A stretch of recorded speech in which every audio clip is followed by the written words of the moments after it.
चांपा निवासी नागेंद्र गुप्ता कोई परिचय का मोहताज नहीं है। कांग्रेस की राजनीति में लंबे समय से अपनी सेवाएं देने वाले नागेंद्र गुप्ता कांग्रेस के कई महत्वपूर्ण पदों पर भी रहे। वर्तमान में वो नगरपालिका के पार्षद हैं और संगठन में उन्हें जिला कांग्रेस प्रवक्ता का दायित्व मिला हुआ है।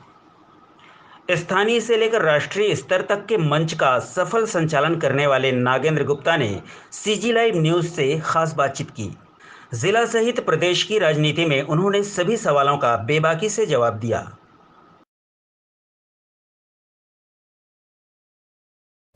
नमस्कार, ऋषिका शर्मा के साथ आप देख रहे हैं अंचल का सबसे तेज व लोकप्रिय चैनल सीजी लाइव न्यूज।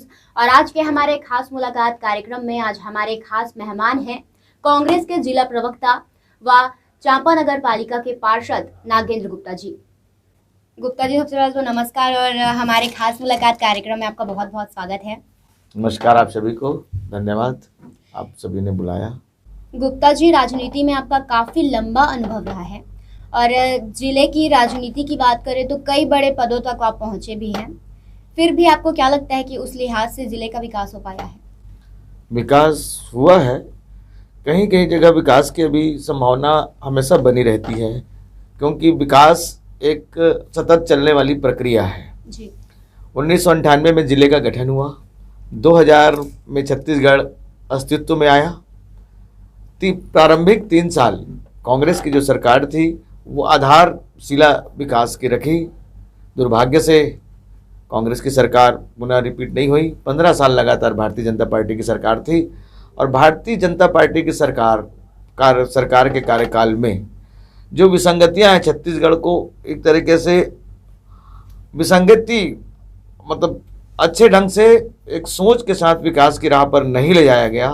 15 वर्ष का लंबा कार्यकाल रमन सिंह को प्राप्त हुआ, लेकिन उन्होंने सिर्फ खाओ पियो योजना के माध्यम से ही छत्तीसगढ़ की जनता को ठगा।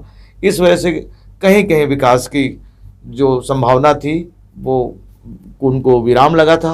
अभी पुनः हमारी सरकार आई है और आज जैसी सरकार आते हुए आधारभूत संरचनाओं के विकास के साथ साथ शिक्षा के क्षेत्र में कई ग्रामीण क्षेत्रों में महाविद्यालय, विद्यालय, आत्मानंद विद्यालय, अंग्रेजी माध्यम विद्यालय, जिला चिकित्सालय में सुविधाएं और नल जल योजना के माध्यम से घरों घर पानी, ऐसी कई विकास परक योजनाओं को लेकर हमारी सरकार लेकर आई है। आने वाले दिनों में आप देखिएगा कि जिले की एक नई तस्वीर उभरेगी, क्योंकि विकेंद्रीकरण को ध्यान में रखते हुए नए जिलों का पुनर्गठन किया गया है।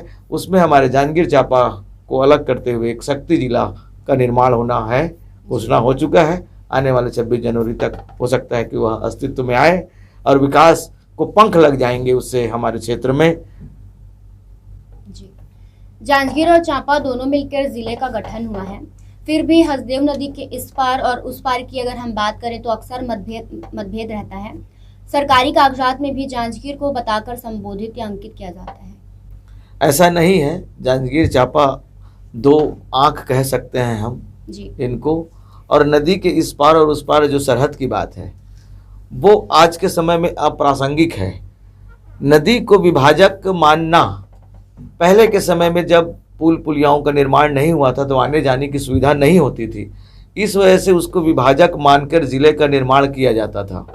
लेकिन आज पुल पुलिया, हर छोटे बड़े नदी नाली में पुल पुलिया बन चुके हैं।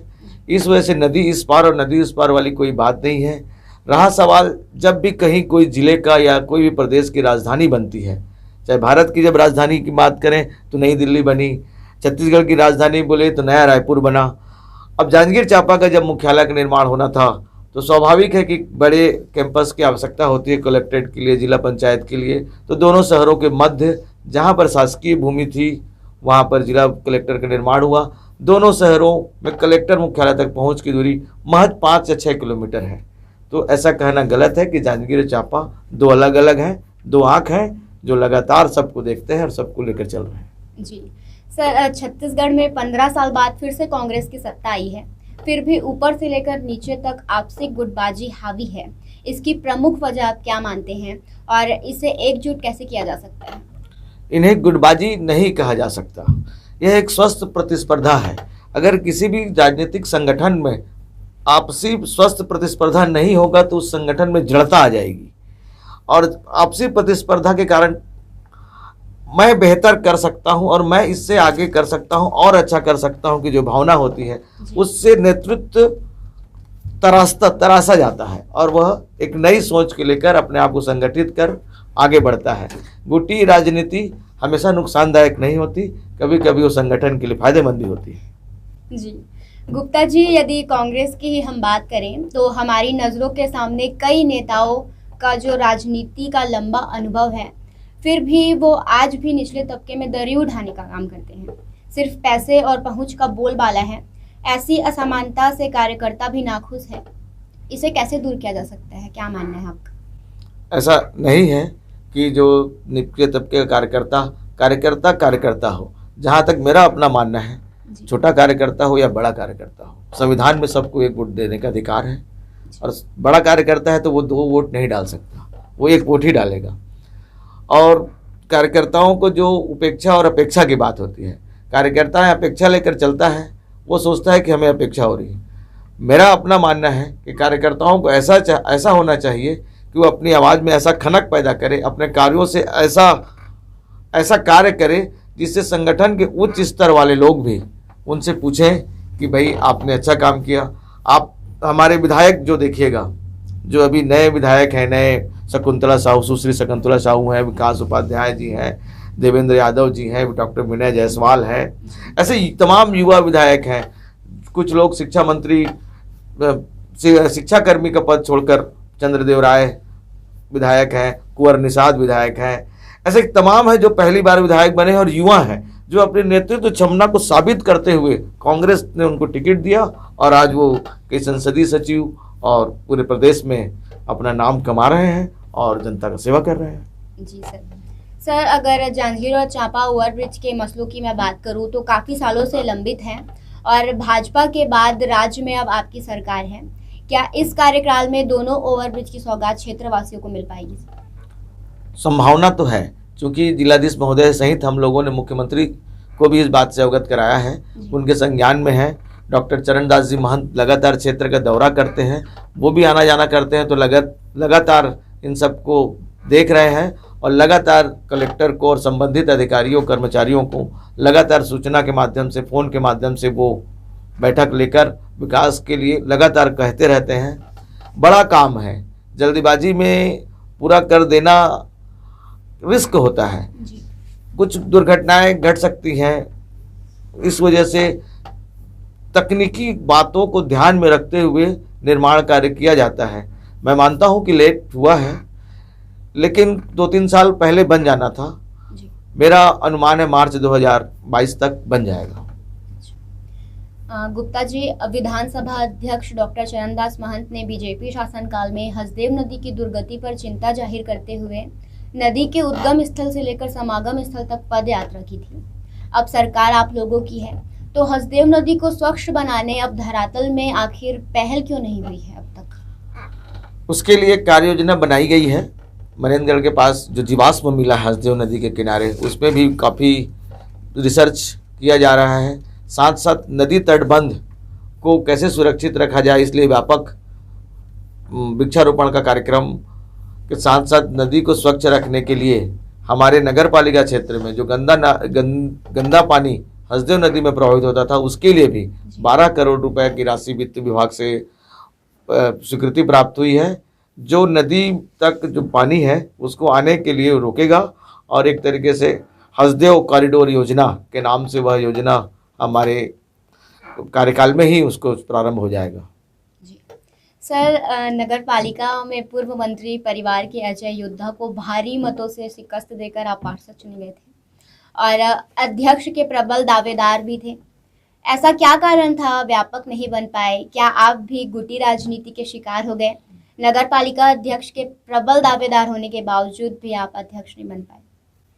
समय समय की बात है, राजनीति में किसे कब क्या अवसर मिल जाए, लोकतांत्रिक ढंग से चुनाव होता है। जी, स्वाभाविक है कि अध्यक्ष बनने के लिए ही चुनाव लड़ा गया था और कुछ राजनीति जो ऊपर से दिखती है उतनी सरल होती नहीं, अंदर से उतनी ही एकालिक और प्रतिस्पर्धी होती है।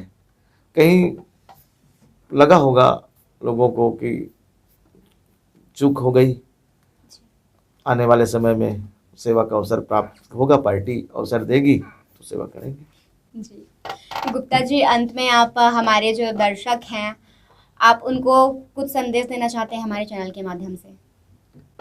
आपके चैनल के माध्यम से मैं खासकर युवाओं को कहना चाहूँगा कि वो राजनीति में आएं और अपने आप को साबित करें, क्योंकि राजनीति ऐसा क्षेत्र है जहां आप किसी के लिए कुछ करेंगे तो आपको एक संतोष की प्राप्ति होगी, किसी पीड़ित की आवाज़ बनेगी। किसी भी क्षेत्र में अगर आप जाते हैं तो एक नेतृत्व क्षमता होनी ही चाहिए। तो आपको एक तरीके से अपने व्यक्तित्व को परिमार्जित करने के लिए राजनीतिक पार्टियां आपको मंच प्रदान करती हैं। सभी युवाओं से मेरा अपील है कि आप सिर्फ कोसने की बजाय कोशिश करके आगे बढ़ेंगे तो जरूर सफल होंगे। बहुत बहुत धन्यवाद सर, आप आए और हमें बहुत अच्छा लगा और उम्मीद करती हूँ आगे भी आप हमारे खास मुलाकात कार्यक्रम में जरूर आएंगे। धन्यवाद आप सभी का, नमस्कार। Thank you. तो दर्शकों, आपने देखा गुप्ता जी ने जिले और प्रदेश की राजनीति के संबंध में बहुत खुलकर बात की। उनसे हमने जिले के कई ज्वलंत मुद्दों पर भी बात की, जिसका उन्होंने बेबाकी से जवाब दिया। इसी तरह जिले और प्रदेश के तमाम मुद्दों को लेकर अगली बार फिर किसी खास मेहमान से होगी हमारी खास मुलाकात।